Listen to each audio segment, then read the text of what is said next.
గుణ దగ్గర రోహిణి 30 లక్షలు తీసుకున్న వీడియోని ప్రభావతికి చూపించి కుట్ర బయట పెట్టిన బాలు. అసలు ఇదంతా ఎలా జరిగిందనేది వీడియోని స్కిప్ చేయకుండా చివరి వరకు చూడండి. గుండె నిండా గుడిగంటలు అప్కమింగ్ ఎపిసోడ్స్లో ఏం జరగబోతుందో ముందుగా తెలుసుకోవాలి అనుకుంటే వీడియోని లైక్ చేసి ఛానల్ని సబ్స్క్రైబ్ చేసుకుని పక్కనే ఉన్న బెల్ సింబల్లో ఆల్ పై క్లిక్ చేయండి. రోహిణి నిజ స్వరూపం ప్రభావతి తెలుసుకోవాలి అని మీరు కూడా కోరుకుంటే కామెంట్లో ఎస్ అని టైప్ చేయండి. మొత్తం మీద చూసుకున్నట్లయితే ఇంకా రోహిణి ఎవరూ లేనట్టు గుణాకే ఆ 30 లక్షలు తీసుకువెళ్ళిపోయిన వాణ్ణి పట్టుకునే బాధ్యతను అప్పగిస్తుంది. ఎంతో చక్కగా మీనా బాలు వెతుకుతుంటే వాళ్ళని కాదని అదే పనిని గుణకు అప్పగిస్తుంది రోహిణి. అప్పటికే గుణ దగ్గర రోహిణి లక్షల అప్పు తీసుకుందన్న విషయం బాలుకి, ఇటు మీనాకి, శృతికి, రవికి, మొత్తం మనోజ్తో సహా అందరికీ తెలుస్తుంది. తెలిసిన తర్వాత అయినా సరే రోహిణి జాగ్రత్తగా ఉండొచ్చు కదా. మళ్ళీ ఈ 30 లక్షలు ఎత్తుపోయిన వాడిని కూడా వెతికి పట్టుకునే పనిని రోహిణి గుణకు అప్పగించి 60,000 కమిషన్ మీద ఒప్పిస్తుంది.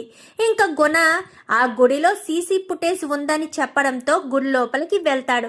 వెళ్ళి పంతులు గారిని అడిగి, ఆ బయట పూల షాపులో ఉండే శివ నాకు తెలుసు, మీనా వాళ్ళు కూడా తెలుసు అని చెప్పి పంతులు గారికి చెప్పినా గానీ పంతులు గారు అలా గుడికి సంబంధించిన సీసీ ఫుటేజ్లు ఇవ్వడం కుదరదు బాబు, అది గుడి వాతావరణంలో వాళ్ళు గుడి ఆవరణలో వాళ్ళు ఒప్పుకోరు అని చెప్పనేసరికి, అది కాదండి అనేసరికి, ఇంకా మమ్మల్ని ఇబ్బంది పెట్టొద్దు బాబు అని చెప్పి అక్కడి నుంచి కాస్త గుణాన్ని పంపించేస్తారు.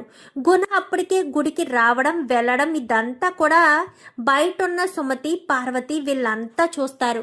మీనా వచ్చాక అదే విషయం మీనాకు చెప్పడంతో, అవునా ఆ గుణగాడు ఎందుకు వచ్చుంటాడు ఈ గుడి దగ్గరికి అని అనుకుంటూనే మీనా లోపలికి వెళ్ళడంతో పంతులు గారు చెప్తారు. గుణ అక్కడికి వచ్చిన ఈ విషయం ఏంటో చెప్పేసరికి, ఓహో అయితే రోహిణి ఈ విషయం గుణకు అప్పగించిందనమాట. ఆ 30 లక్షలు వెతికి పట్టుకోమని వేరే వ్యక్తి ఉన్నాడు అంటే అది గుణయేనన్నమాట అని చెప్పి వెంటనే బాలుకి ఫోన్ చేస్తుంది. ఏంటి మీనా అని చెప్పాను కానీ రోహిణి మనల్ని ఎందుకు వెతకొద్దని చెప్పిందో నాకు ఇప్పుడు అర్థమైందండి అని చెప్పాను కానీ, ఎందుకు, దేని గురించి?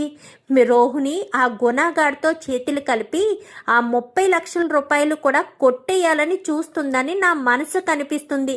లేదంటే చక్కగా మనం వాడిని పట్టుకుని ఆ 30 లక్షలు రికవరీ చేసేవాళ్ళం.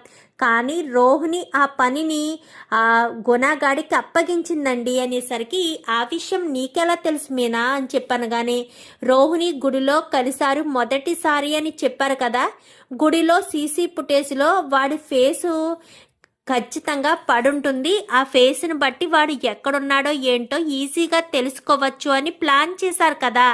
అవును చెప్పుకున్నారు. ఇప్పుడేమైంది?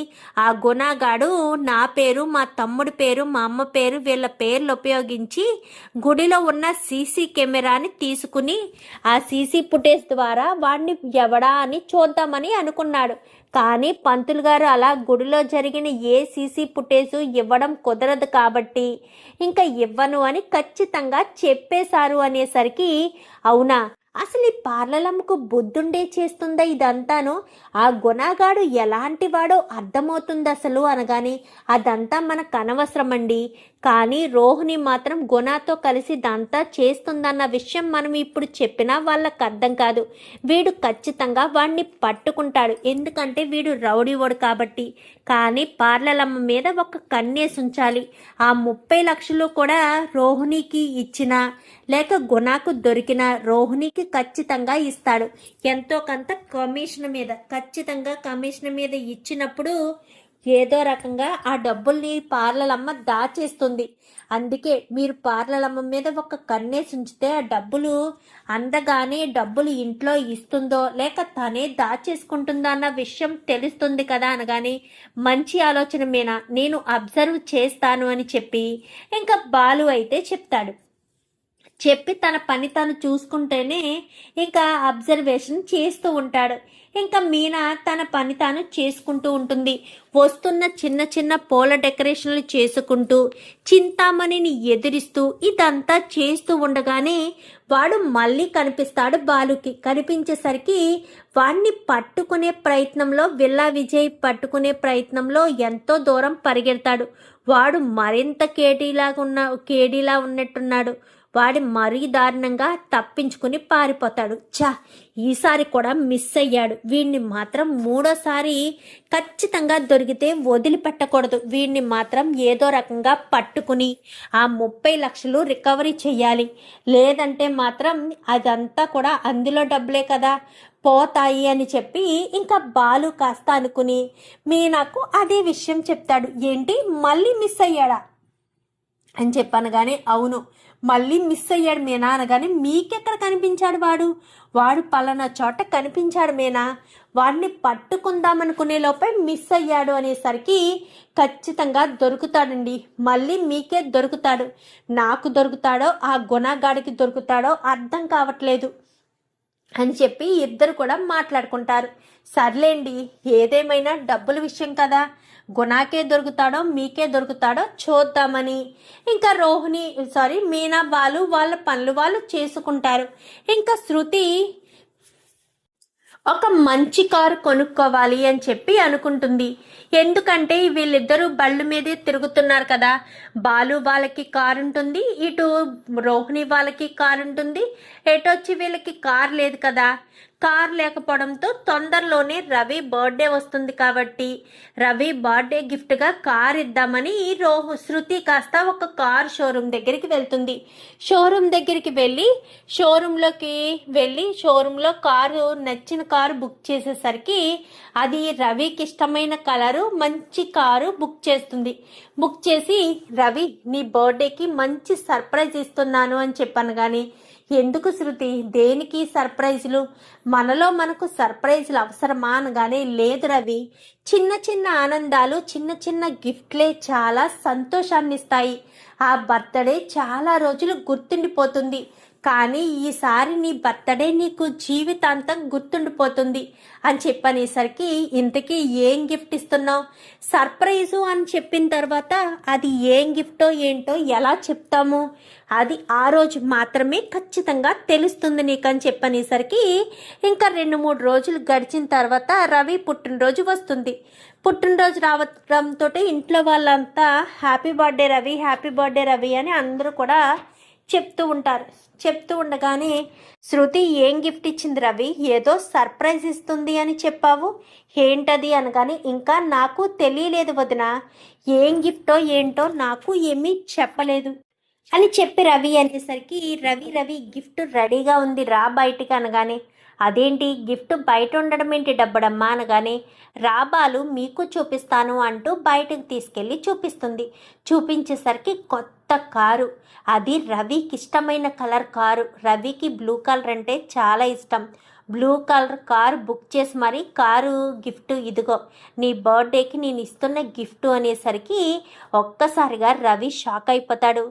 ఏదో చిన్న గిఫ్ట్ అన్నావు కదా శృతి అని చెప్పాను. కానీ చెప్పాను కదా రవి నీకు ఈ బర్త్డే బాగా గుర్తుండిపోతుంది అని చెప్పి, అలాంటిది చిన్న గిఫ్ట్ ఎందుకు ఇస్తాను, నేను ఎప్పటి నుంచో కారు తీసుకోవాలనుకుంటున్నాను, ఒక మంచి అకేషన్ వస్తే తీసుకోవాలని ఆశపడ్డాను, అది నీ పుట్టినరోజు కంటే మంచి అకేషన్ ఏముంటుంది, అందుకే నీ పుట్టినరోజుకి మంచి గిఫ్ట్ ఇవ్వాలి అన్న ఉద్దేశంతోనే తీసుకున్నాను అనేసరికి చాలా థ్యాంక్స్ శృతి అని చెప్పాను. కానీ మీనా వెళ్ళి హారతి తీసుకొచ్చి కారుకి పూజ చెయ్యి అనగానే ఎందుకు శృతి, గుడికి వెళ్ళొచ్చు కదా అనేసరికి నీలాంటి మంచి మనసున్న అమ్మాయి కంటే గుడికి వెళ్తే మాత్రం ఏం లాభం వస్తుంది, నువ్వు మంచి మనసుతో ఆశీర్వదించు, మంచి మనసుతో కారుకి పూజ చెయ్యి, అంతా మంచి జరుగుతుందని ఇంకా శృతి చెప్పడంతో ప్రభావతి అలా చూస్తూ ఉంటుంది. చూసారా అత్తయ్య, మీరు పెద్దవారు, మీతో పూజ చేయించుకోవచ్చు కదా, ఆ మీనాతో పూజ చేయిస్తుంది ఆ శృతి చూసారా చెప్పనేసరికి ఏంటి నా పక్కకు చేరి ఏం చేస్తున్నావు, ఓహో మీనా మీద ఇలా లేనిపోనివి చెప్పి ఇదంతా చేస్తే నేను నిన్ను క్షమించేసి మళ్ళీ నీతో మాట్లాడేస్తాను అనుకుంటున్నావా? మీనా చేత పూజ చేయించుకుంటారు అన్న విషయం నాకు తెలుసు.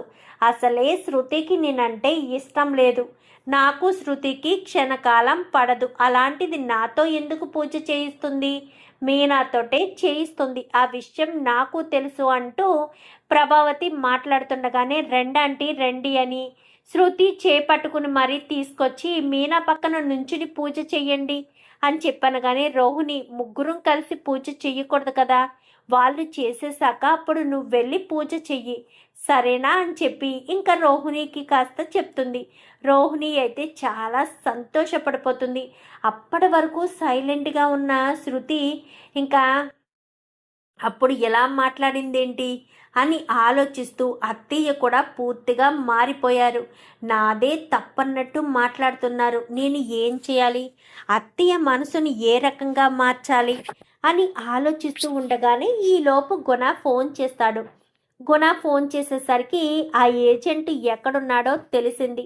నేను వాడి దగ్గరికి వెళ్తున్నాను అనగానే సరేనని ఇంకా రోహిణి బయలుదేరడంతో, ఏమండి రోహిణికి ఆ గుణగాడు ఫోన్ చేశాడు అనేసరికి, అవునా నీకెలా తెలుసు? పైన గుణ అని వచ్చిందండి, నేను చూశాను, మీరు రోహిణిని ఫాలో అయ్యి వెళ్ళండి అనగానే సరేనని రవి బండి తాళం తీసుకుని బయలుదేరి చాటుగా వెళ్తాడు. చాటుగా వెళ్ళేసరికి వెళ్ళి ఒక చోట ఇంకా కూర్చుని పడిపోయేసరికి ఇంకా రోహిణి లోపలికి వెళ్తుంది. వెళ్ళిన తర్వాత గుణ దగ్గరికి వెళ్ళి, ఏంటి దొరికాడవాడు అనగానే ఈ ఏరియాలోనే ఉన్నాడంట, వెతుకుతున్నాం అనగానే ఇంకా వెళ్ళి వాడిని పట్టుకుంటారు. వాడిని పట్టుకునేసరికి వాడి బ్యాగ్ అంతా సోదా చేయడంతో 35 లక్షలు ఉంటాయి. ఆల్రెడీ 5 లక్షలు వేరే వాళ్ళ దగ్గర నుంచి తీసుకున్నవి, ఈడి ఆ 30 లక్షలు ఇవి ఖర్చు పెట్టకుండా అలానే దాచిపెడతాడు. ఇంకా బ్యాగ్లో పెట్టుకుని పట్టుకుపోదామనుకున్న సమయంలో ఇంకా ఆ 30 లక్షలు దొరికేసాయి కదా, తీసుకుని వాడిని పోలీసులకు పట్టించి ఇంకా బయటకు వచ్చేస్తారు. బయటికి రావడంతో, ఇదిగోండి మీరు అడిగిన 30 లక్షలు మీ చేతికి అప్పగించాను, నేను అడిగిన 60,000 కమిషన్ అనగానే వెంటనే ఇంకా రోహిణి 60,000 కమిషను మీ అకౌంట్లో ఉంది 30,000 కమిషను 60,000 కమిషను మీ అకౌంట్లో ఉంది చూసుకోండి అని చెప్పి అకౌంట్కి ట్రాన్స్ఫర్ చేస్తుంది. ఆ డబ్బు కాస్త తీసి చూసినప్పుడంతా కూడా బాలు వీడియో తీస్తాడు. అదంతా వీడియో తీసిన బాలు ఇంకా డబ్బుని పార్లమ్మ ఏం చేస్తుందా అని ఆలోచించేసరికి ఇంకా రోహిణి ఏం చేస్తుంది, యాక్చువల్గా అయితే ఆ డబ్బు తీసుకెళ్ళి ఇంట్లో ఇచ్చేయాలి. కానీ రోహిణి అలాంటి పని చెయ్యదు. ఎందుకంటే ఎప్పుడు ప్రభావతితో రోహిణి 4 చివాట్లు తిట్లు తింటేనే కానీ ప్రశాంతంగా ఉండలేదు కదా. సో ఆ ఉద్దేశంతో రోహిణి కాస్త ఆ డబ్బును తీసుకుని విద్య దగ్గరికి వెళ్తుంది. విద్య చేతికి ఆ డబ్బులు ఇవ్వడం కూడా వీడియో తీస్తాడు. చూడు విద్య, ఈ డబ్బుల్ని దాచిపెట్టు, ఎట్టి పరిస్థితుల్లో డబ్బులు మన దగ్గరే ఉన్నాయన్న విషయం బయటికి రాకూడదు. వాడి గురించి ఇంకా వెతికిస్తున్నాను అని మాత్రమే చెప్తూ ఉంటాను. ఎందుకంటే ఈ డబ్బు ముందు చాలా అవసరం ఉంది. అప్పుడు నా చేతిలో చిల్లి గవ్వ ఉండదు. ఈ డబ్బులు ఇలానే ఉంచు అని చెప్పి ఇంకా విద్య కాస్త డబ్బులు ఇచ్చేసి ఇంకా వచ్చేస్తుంది. అదంతా కూడా వీడియో తీస్తాడు బాలు. అయితే వీడియో తీసి ఇంకా అక్కడి నుంచి కాస్త వచ్చేసి ఈ పార్లలమ్మ ఎప్పుడు ఇలాంటి తింగర పనులు చేయడం తప్ప తెలివితేటలుగా ఏమీ చేయదు. డబ్బు తీసుకెళ్ళి ప్రభావతమ్మకి ఇచ్చేస్తే సరిపోయేది కదా. కానీ ఆ డబ్బు ఇవ్వకుండా తీసుకెళ్ళి విద్యకిచ్చి విద్య దగ్గర దాచిపెట్టింది. చూడు, చెప్తాను పార్లలమ్మ, ఇంటికి వస్తావు కదా, ఇంటి దగ్గర చెప్తాను అని చెప్పి ఇంకా బాలు కాస్త ఇంటికి వచ్చేస్తాడు. ఏం జరిగిందండి అనగాని 30 లక్షలు దొరికేశాయి మీనా, కానీ పార్లలమ్మ మాత్రం ఇంటికి తీసుకురాదు. ఎందుకంటే ఆ విద్యకిచ్చి విద్య దగ్గర దాచిపెట్టమని చెప్పింది అనేసరికి, ఏమంటున్నారు మీరు చెప్పేది నిజమనగానే, అవును, ఆ 30 లక్షలు దాచిపెట్టమని ఇచ్చేసి వచ్చింది. నేను చెప్తాను ఇప్పుడు, ప్రభావతమ్మకి నాన్నకి విషయాన్ని చెప్తాను అనగానే ఇంకా చెప్పేయండి, ఆలస్యం చెయ్యవద్దు, చెప్పేయండి అనేసరికి ఈ లోపు అందరినీ కూడా పిలుస్తాడు. పిలిచేసరికి అందరు కూడా వస్తారు. ఏంటన్నయ్య ఏంటి అనగానే పార్లలమ్మ ఇంతకీ వాడు దొరికాడా అనగానే ఎవరు అనేసరికి అదే మీ దగ్గర నుంచి 30 లక్షలు తీసుకుని వెళ్ళిపోయాడు కదా, వాడు దొరికాడా అనగానే దొరికితే వాడు ఇచ్చే 30 లక్షలు తీసుకొచ్చి ఇంట్లోనే ఇస్తాను కదా రోహిణి, ఇంట్లోనే ఇస్తాను కదా బాలు, ఇవ్వలేదు అంటే వాడు దొరకలేదనే కదా అర్థం. నువ్వు నన్ను అనుమానిస్తున్నావా అవమానిస్తున్నావా? నువ్వు నన్ను తప్పుగా అర్థం చేసుకుంటున్నావు బాలు. పదే పదే నన్ను ఎందుకింత తక్కువ చేసి మాట్లాడుతూ ఉంటావు? వాడు డబ్బులు ఇస్తే తీసుకురానా ఏంటి? తీసుకొచ్చి సరాసరి అత్తయ్యగా ఇస్తాను కదా, మరి నువ్వెందుకు అలా అడుగుతున్నావు అనగానే అవునా డబ్బులు ఇవ్వలేదా అయితేను అని చెప్పాను కానీ లేదు అనేసరికి ప్రభావతమ్మ నీ కోడల్ని నువ్వు ఎంత కొట్టినా కానీ నీ కోడల్లో మాత్రం ఎలాంటి బుద్ధి రాదు.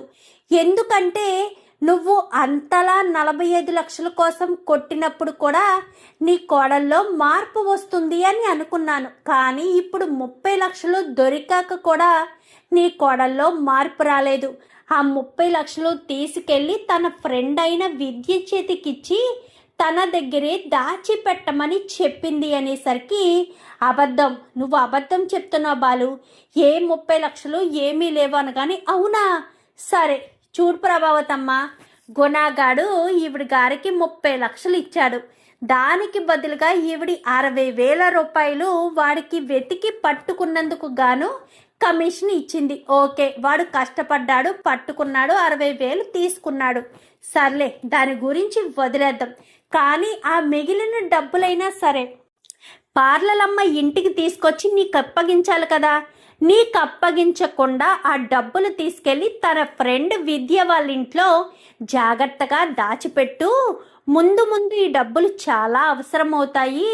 ఇప్పుడు ఈ డబ్బులు తీసుకెళ్ళి మా అత్తగారికి ఇచ్చినంత మాత్రాన నా మీద కోపం తగ్గదు, పూర్తిగా కోపం తగ్గిన తర్వాత అప్పుడు తీయాలి, అప్పటి వరకు డబ్బు అనేది తీయకూడదు అని చెప్పి బాలు చెప్తాడు. ఎందుకంటే ఆ వీడియోలో ఉన్నదంతా అదే కాబట్టి. ఇప్పటికైనా చెప్పు ప్రభావతమ్మ, నీ కోడలు ఎలాంటిదో చెప్పు, నీ కోడలు మనస్తత్వం ఏంటో చెప్పు.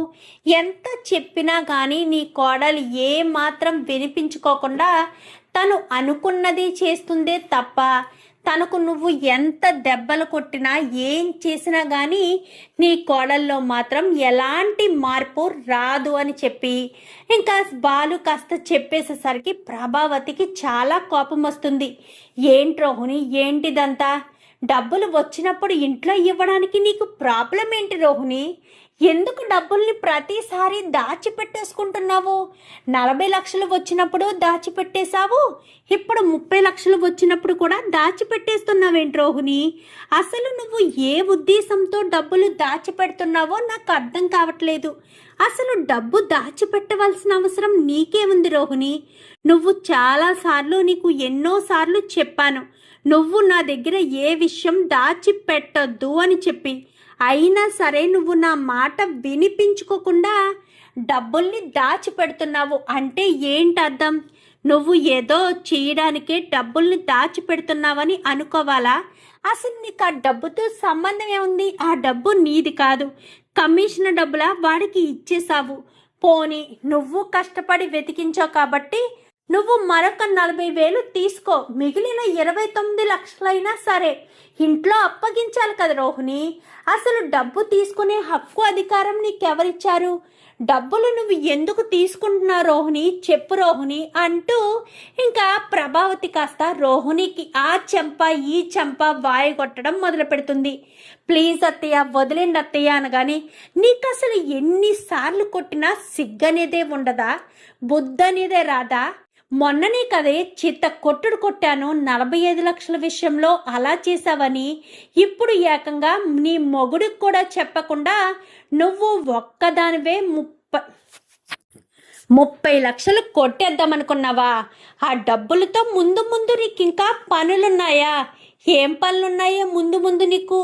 అయినా నిజంగా మీ నాన్న మలేషియాలో ఉన్నాడా? సరే, మీ నాన్న నిజంగా మలేషియాలో ఉంటే వారం 10 రోజుల్లో మీ నాన్న ఇక్కడికి రావాలి. లేదంటే మనమే అక్కడికి వెళ్ళాల్సిన పరిస్థితి వస్తుంది. ఎందుకంటే మీ నాన్న గురించి నువ్వు ఎన్నో అబద్ధాలో నిజాలో ఏదో చెప్పావు.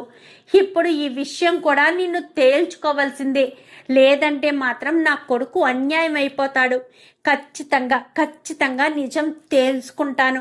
ఆ 30 లక్షలు నువ్వు రేపు ఉదయం 11 అయ్యేటప్పటికి తీసుకొచ్చి ఇంట్లో సబ్మిట్ చెయ్యకపోతే మాత్రం అస్సలు ఊరుకోను.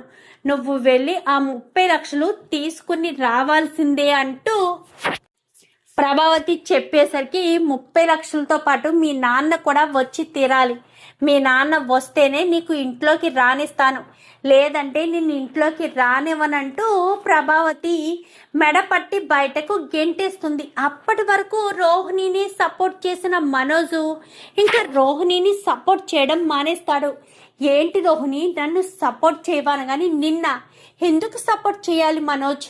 నువ్వేదైనా చెప్పి చేస్తున్నావా? నాకు ఏమీ చెప్పడం లేదు. నీకు ఇష్టానికి నువ్వు చేస్తున్నావు, నా ఇష్టానికి నేను చేస్తున్నాను అంతే, అంతకు మించి ఏమీ లేదు అంటూ ఇంకా రోహిణి చెప్పేసరికి ఏంటి రోహిణి, ఏంటా సమాధానం? నీకు నచ్చినట్టు నీకు ఇష్టం వచ్చినట్టు చేయడానికి ఇది మీ అమ్మగారి ఇల్లు కాదు, మీ అత్తవారి ఇల్లు. ఇక్కడ అంటూ కొన్ని రూల్స్ అండ్ రెగ్యులేషన్స్ ఉంటాయి. అయినా నువ్వు నా భర్త కష్టపడి సంపాదించిన డబ్బు తీసుకెళ్ళి వాడికెవడికో ఇవ్వడమే, వాడెవడికో ఇచ్చారు అడ్వాన్స్, వాడు తిరిగి ఇచ్చిన తర్వాత అయినా సరే నువ్వు తీసుకొచ్చి ఇవ్వడం మానేసి ఏంటి నాటకాలు? వెంటనే నువ్వు ఎవరికైతే డబ్బులు ఇచ్చావో వాళ్ళకి ఫోన్ చేసి డబ్బులతో సహా సాయంత్రానికి ఇంటికి రావాల్సిందే, లేదంటే మాత్రం అస్సలు ఊరుకోను అంటూ ప్రభావతి కాస్త గట్టిగా వార్నింగ్ ఇచ్చేసరికి ఇంకా రోహిణి చేసేదేమీ లేక విద్యకు ఫోన్ చేస్తుంది. ఏంటే ఏమైందే అనగాని ఏమీ లేదు, ఇప్పుడు నీకు నేను కొంచెం డబ్బు ఇచ్చాను కదా, ఆ డబ్బు తీసుకుని సాయంత్రం కల్లా వచ్చేసే. ఏంటి మీ ఇంటికా? అమ్మ బాబోయ్, మీ ఇంటికి రాను, చచ్చినా రాను అనగాని అలా అనొద్దే, దయచేసి రావే. నువ్వు వస్తేనే ఇక్కడ అన్ని పనులు జరుగుతాయి. నువ్వు వచ్చి ఖచ్చితంగా ఆ డబ్బు తీసుకొచ్చి ఇవ్వకపోతే మా అత్త నన్ను ప్రాణాలు తీసేస్తుంది. త్వరగా రా అని చెప్పాను కానీ ఇప్పుడే వస్తున్నాను అంటూ ఇంకా గబా వచ్చి లోపలికి వస్తారు. ఏంటి బాబు, నువ్వు కూడా ఈ రోహిణితో కలిసి బాగానే ప్లాన్ చేస్తున్నావే? నాకేం తెలియదు అత్తయ్య, రోహిణి చెప్తేనే నేను ఇదంతా చేశాను, లేదంటే నేను ఇలా చేసేవాడిని కాదు. రోహిణికి చేసేదాన్ని కాదంటీ అంటూ విద్య అనేసరికి అసలు దీనికి బుద్ధి లేదు. అక్కడి నుంచి డ్యూటీ నుంచి రావడంతో ఇది డబ్బులు తీసుకుని ఇంటికే రావాల్సింది పోయి నీ దగ్గరికి వచ్చింది. దీన్ని మాత్రం ఎంత కొట్టినా తిట్టినా దీనికి మాత్రం బుద్ధి రావడం లేదు. ఏంటో ఈ అమ్మాయి మనస్తత్వం ఏంటో ఎవ్వరికీ అర్థం కాదు, ఎవ్వరికీ అర్థమయ్యేటట్టు ఉండదు అంటూ ఇంకా ప్రభావతి కాస్త డబ్బులు తీసుకోరా బాలు అనగానే డబ్బులు తీసుకుంటారు. తీసుకుని 29 అని చెప్పి మాట్లాడేసరికి ఆ మిగిలిన 40,000 ఏవి అనగానే అది అనేసరికి సర్లే ప్రభావతి వదిలేసే, 40,000 విషయం ఎందుకు, తను 39 లక్షలు తీసుకొచ్చి ఇచ్చింది కదా. చూడు బాలు, ఇంకా వదిలేసే, రోహిణి డబ్బులు తీసుకొచ్చి ఇచ్చింది కదా, ఇంకా వదిలేసే. మీ ప్రభావతమ్మ చూసుకుంటుందిలే. మనం ఇన్వాల్వ్ అయితే మనమే చెడ్డవాళ్ళం అవుతాం, వాళ్ళు మంచి వాళ్ళు అవుతారు. అయినా మీ ప్రభావతమ్మ కోసం మీ వదిన ఎంతో ఏదో చేస్తూనే ఉంటుంది. ఎంత చేసినా ప్రభావతికి మాత్రం ఏమాత్రం బుర్రకెక్కదు. రోహిణి ఎప్పుడెప్పుడు దొరుకుతుందా, ఎప్పుడెప్పుడు కొట్టి తనని ఇబ్బంది పెడదామా అని చూస్తుందే తప్ప వేరే ఉద్దేశం తనకు ఉండదు అని చెప్పి ఇంకా సత్యం కాస్త చెప్తాడు. చెప్పేసేసరికి సర్లే నాన్న, మొత్తానికైతే బాగానే ఉంది, అమౌంట్ తిరిగి వచ్చేసింది కదా, అది ఇది కలిపి దీన్ని డెవలప్మెంట్ చేస్తారో లేక వేరేది ఏదైనా సెట్ చేస్తారో మీ ఇష్టం. ఇదిగోండి నాన్న 29 అని 40 అనగానే 29 అనేసరికి సరేరా జాగ్రత్తగా దాస్తాను అని ఇంకా ఆ అమౌంట్ కాస్త సత్యం తీసుకుని వెళ్ళిపోతాడు. చూద్దాం మరి రాబోయే ఎపిసోడ్స్లో ఇలాగే జరిగి ఆ 30 లక్షలు రికవరీ చేసి ఆ డబ్బుల్ని రోహిణి విద్యకిచ్చి దాచిపెట్టాలని చూస్తుందన్న విషయాన్ని అందరి ముందు మనోజ్ బయట పెట్టాలి అని మీరు కూడా కోరుకుంటే అందరి ముందు బాలు బయట పెట్టాలి అని మీరు కూడా కోరుకుంటే వీడియో నచ్చితే లైక్ చేసి ఛానల్ని సబ్స్క్రైబ్ చేసుకుని పక్కనే ఉన్న బెల్ సింబల్లో ఆల్ పై క్లిక్ చేయండి. ఎలా చేయడం వల్ల మేము పెట్టే ప్రతి వీడియో నోటిఫికేషన్ రూపంలో ముందుగా చూడగలుగుతారు. Thank you for watching.